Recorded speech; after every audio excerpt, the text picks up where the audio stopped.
You're sitting somewhere familiar, not stressed exactly, just quietly alert without a clear explanation.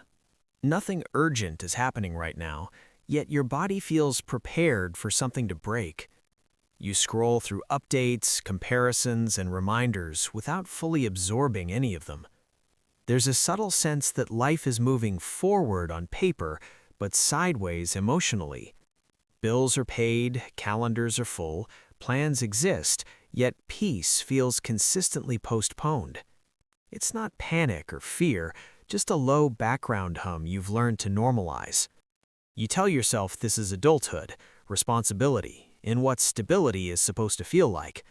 But somewhere underneath that explanation, something never fully settles into place. If that sensation feels familiar, stay here for a few minutes before moving on. You don't need motivation, urgency, or another system to optimize right now. You just need a clearer way of looking at what you're already living inside. Most days look fine from the outside, even respectable by common standards. Work gets done, income arrives, progress appears steady enough to stop questioning. Friends would say you're doing well if they only looked at visible details. You probably say the same thing when someone asks how life is going. Yet there's a quiet disconnect between what looks stable and what feels secure. The numbers say one thing, your nervous system says something else entirely. That tension doesn't come from irresponsibility or lack of effort. It comes from living inside systems that reward appearance over sustainability. Nobody warns you about this phase because it resembles success closely. From the outside, it looks like arrival, even though nothing is actually landed. You might be checking prices, timelines, milestones, wondering why they feel heavy. Every decision carries weight now, even the ones labeled normal or expected. Not because you're weak, but because margin has quietly disappeared. When margin disappears, every choice becomes louder than it should be. Life starts requiring constant calculation instead of quiet confidence. You begin optimizing instead of enjoying, adjusting instead of resting. Even good news feels like something that needs careful management. You notice how often conversations revolve around costs, timing, and trade-offs. Not in dramatic ways, just small hesitations layered on top of each other. You don't feel broke, but you don't feel free either. That middle space is where most people get stuck without realizing it. It's comfortable enough to tolerate, uncomfortable enough to drain you slowly. You assume this is temporary, a phase that resolves itself naturally. But phases that depend on external relief often last longer than expected. The world keeps suggesting you're one decision away from feeling settled, one upgrade, one commitment, one step into something more permanent. That promise is subtle, rarely spoken directly, but constantly implied. It shows up in advertisements, conversations, success stories, and casual comparisons. The message is simple, even if it's never stated clearly. Stability comes later, after you lock something important in. So you keep moving toward things that look solid from a distance. You don't question the direction because everyone else seems to be walking it. Pausing feels risky when motion is praised as progress. Still, that quiet alertness never really shuts off. Not because you're doing something wrong, but because something doesn't align. Before talking about numbers or decisions, notice that feeling carefully. It's not fear of failure, it's fear of fragility. A sense that too many things depend on everything continuing perfectly. That awareness isn't pessimism, it's pattern recognition. Most people learn to silence it instead of interpreting it. But sometimes listening changes how you define normal entirely. At this point, many people reach for a familiar explanation without thinking deeply.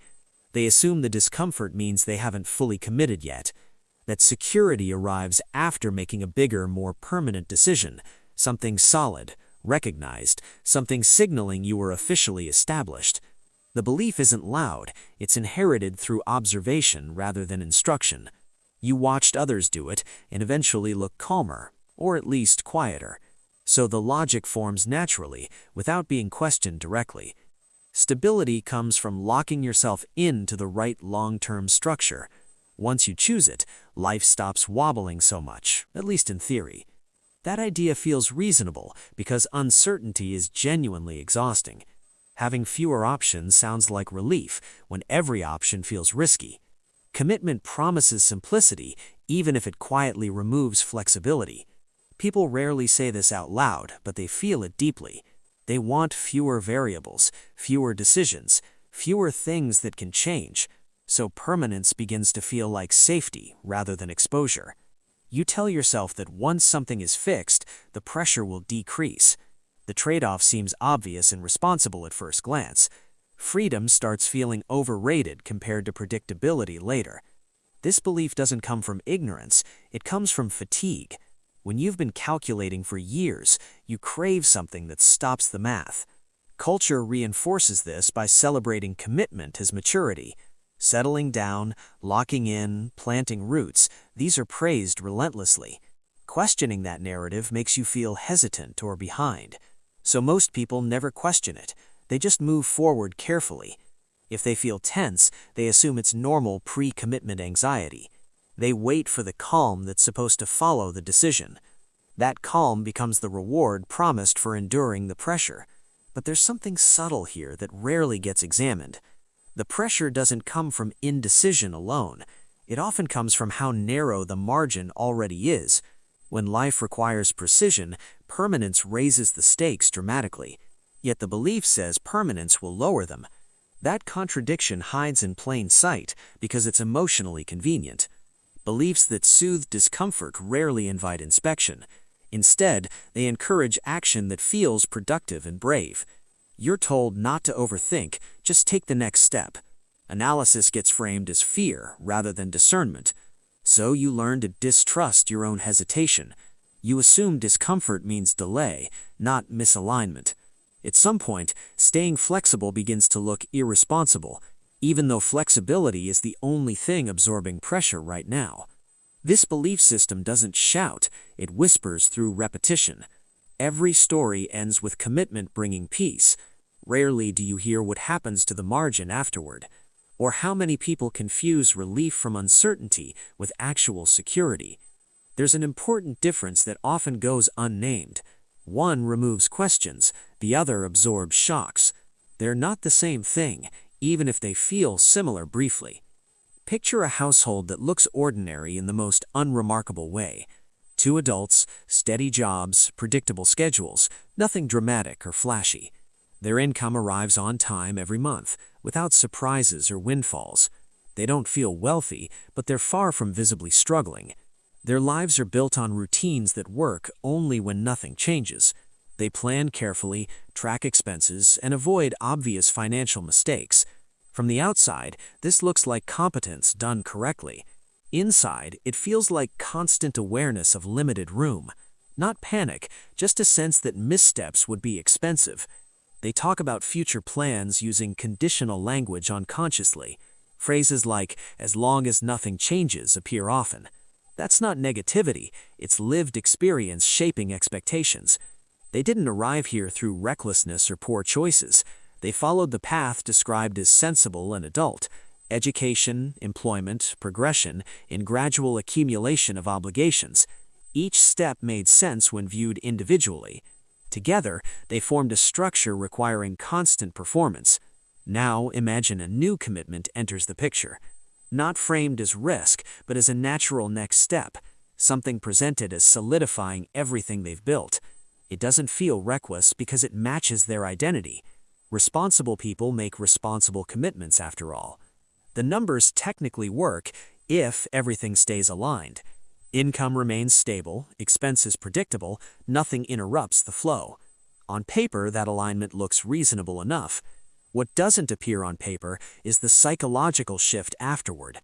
The moment flexibility shrinks, perception changes subtly. Small fluctuations start feeling larger than they objectively are. Expenses once annoying become emotionally charged. Neutral choices begin carrying moral weight. Every purchase gets evaluated against an invisible future threat. This isn't because costs exploded overnight. It's because tolerance for variance quietly collapsed. When margin is thin, stability depends on uninterrupted normalcy. Normality, however, is never guaranteed for long. What matters isn't totals, it's recovery time. How long it takes to absorb disruption matters more than size. A system with wide margin recovers quickly from small shocks. A system with narrow margin never fully recovers. It adapts by cutting elsewhere. Those cuts accumulate silently over time. Less rest, fewer experiences, delayed maintenance, postponed care. Life becomes optimized around avoidance rather than growth. This isn't failure, it's adaptation under constraint. The mind enters conservation mode designed for survival. In that mode, long-term thinking becomes harder, not because intelligence disappears, but urgency dominates attention. Energy once used for creativity redirects towards vigilance. The household still functions and appears fine. But internally, fatigue replaces confidence as the dominant feeling. Decisions feel heavier because consequences feel closer. This is where endurance gets mistaken for stability. Holding together feels like being secure. The difference only becomes visible over time, especially when identity shifts toward maintaining equilibrium. You stop asking what you want, you start asking what you can sustain. That shift happens gradually enough to feel normal, until exhaustion feels permanent rather than temporary. At some point, it becomes clear this experience isn't unique. Too many people describe the same quiet exhaustion. Different cities, careers, lives, yet identical internal patterns. That similarity suggests something structural is happening. Environments shape behavior before choices feel voluntary.